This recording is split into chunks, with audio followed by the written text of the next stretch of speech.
សួស្តីពុកម៉ែបងប្អូនលោកយាយលោកតាជួបជាមួយនឹងខ្ញុំបាទរ៉េនសុខា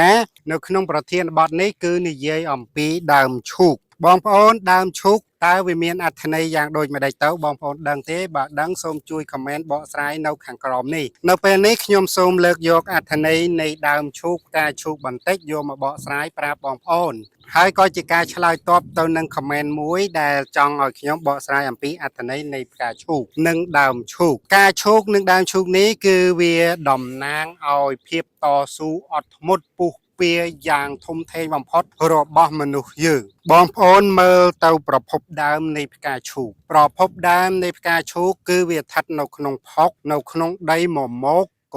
ក្រិចអាក្រក់ដែលមនុស្សទូទៅតែងតែពើមតែងតែរអើមតែងតែមិនចូលចិត្តប៉ុន្តែនៅពេលដែលវាឡើងមកផុតคล้ายទៅជាផ្កាដែលរីកស្រស់ស្គុះស្គាយមានក្លិនក្រអូបឈ្ងុយឈ្ងប់ហើយវាคล้ายទៅជាផ្ការបស់ព្រះទៀតផងអញ្ចឹងវាតំណាងអំពីខ្សែជីវិតរបស់មនុស្សយើងគឺវាមានភាពបែបហ្នឹងប្រភពកំណើតរបស់យើងគឺអាចអាក្រក់ប៉ុន្តែជោគវាសនារបស់យើងវាមិនមែនអាក្រក់ទេវានឹងស្ថិតនៅក្នុងកណ្ដាប់ដៃរបស់យើងឲ្យតែយើងតស៊ូពុះពៀជំនះរាល់ឧបសគ្គគ្រប់បែបយ៉ាងការឈូកនេះទម្រាំតែវាឡើងផុតមកស្អាតស្រស់ស្គុះស្គាយហើយទៅពេលខាងមុខទៀតប្រកាសជាគេបេះវាយកទៅថ្វាយព្រះហើយយកទៅដាក់នៅកន្លែងទីសក្ការៈអញ្ចឹងទម្រាំតែវាមានឱកាសคล้ายទៅជាផ្កា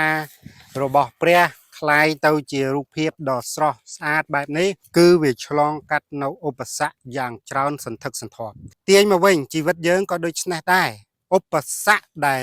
រាំងដំណើរជីវិតរបស់យើងគឺច្រើនសម្បើមណាស់ប៉ុន្តែនៅពេលដែលយើងជំនះម្ដងហើយម្ដងទៀតម្ដងហើយម្ដងទៀតនៅទីបំផុតគឺនឹងចេញនៅលទ្ធផលជាទីគប់ចិត្តអត្ថន័យនៃផ្កាឈូកខ្ញុំសូមបកស្រាយដោយខ្លីតែប៉ុណ្ណឹងសង្ឃឹមថាបងប្អូននឹងយល់អរគុណច្រើនជួបជាមួយនឹងខ្ញុំបាទរ៉េនសុខានៅក្នុងកម្មវិធីចំណេះដឹងផ្សេងនឹងនាំយកនៅទ្រឹស្ដីល្អដើម្បីអភិវឌ្ឍសមត្ថភាពយើងហើយបងប្អូនកុំភ្លេចជាវសិភៅអរិយប្រទេសរបស់ខ្ញុំបាទអរគុណច្រើន